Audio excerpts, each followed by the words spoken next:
It was a quiet Saturday morning in Tehran. Iran's supreme leader walked into what looked like a routine meeting. Minutes later, he was dead. The strike that killed Ayatollah Khamenei shocked the world. But the real story isn't the attack itself. The real story is how it became possible. Because this operation didn't start that morning. It started years earlier. The surveillance. According to reports, Israeli intelligence had been watching Iran for a very long time. Not just monitoring officials, not just spying on military bases, they were studying the entire system. At some point, Israeli cyber units reportedly hacked into Tehran's traffic network. Yes, the city's traffic cameras. Hundreds of cameras across the capital suddenly became silent witnesses. Ironically, those cameras were originally installed by the Iranian government to watch its own people. They were meant to monitor protests, track dissent, and control the streets. But those same cameras ended up revealing something else, the regime itself. The small detail that changed everything. One camera captured something that looked completely ordinary. A parking area, but it wasn't just any parking spot. It was where the Supreme Leader's security team parked their vehicles. To most people, that detail meant nothing. To intelligence analysts, it meant everything. Pattern analysis. Israeli analysts began studying the footage, frame by frame, day after day. They tracked patterns. When did the guards arrive? Where did they park? Who drove which official? When did security shifts change? Slowly, a picture began to form. Because you don't eliminate a leader by watching the leader. Leaders are protected. They are hidden. But the people around them, they follow routines. And routines leave patterns. The Data Project. Over time, Israeli intelligence built massive data files. They called them pattern of life profiles. These files mapped everything about the security team. Their home addresses, their daily routes, their working hours. Imagine a Google Maps timeline. But for the inner circle of a powerful regime, this project ran for years. And it was led by one of Israel's most secretive intelligence units, Unit 8200. The AI analysis.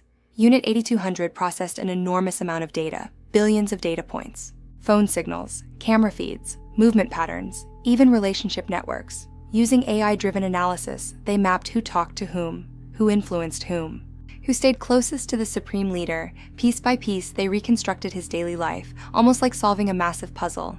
The day of the strike. Then came the day everything changed, and something unusual happened. Cellular networks near the compound suddenly began failing. Phones showed busy signals. Calls wouldn't connect. Bodyguards couldn't reach their teams. At that exact moment, Israeli and American intelligence confirmed something critical. The supreme leader was inside the residence, and he wasn't alone. He was meeting with senior officials. Reports also say U.S. intelligence had a human source confirming the same information. The target was there. The timing was perfect. Iran knew an attack was coming. Iranian leaders already knew a strike might happen one day. Tensions had been rising for years, but they believed they would have time to react, time to move the leader to safety, but that never happened. According to reports, the Ayatollah refused to go to a bunker. He believed if death came, he would face it as a martyr. What no one expected was the timing. The strike didn't happen at night. It didn't happen secretly. It happened in the morning, in broad daylight. Israel's long game. As dramatic as this sounds, it fits a pattern. Israeli intelligence has carried out similar operations before.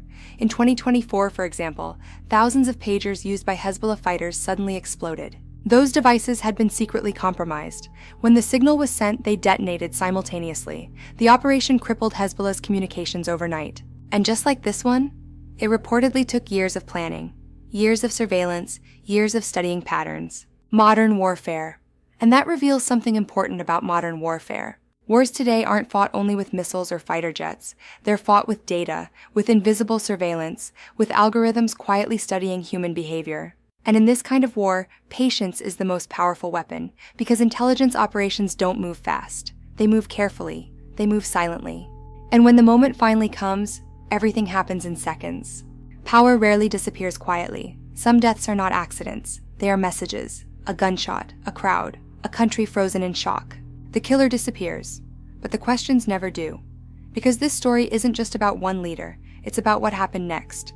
Governments collapsed, armies mobilized, history changed direction. 5 leaders, 5 assassinations, 1 pattern.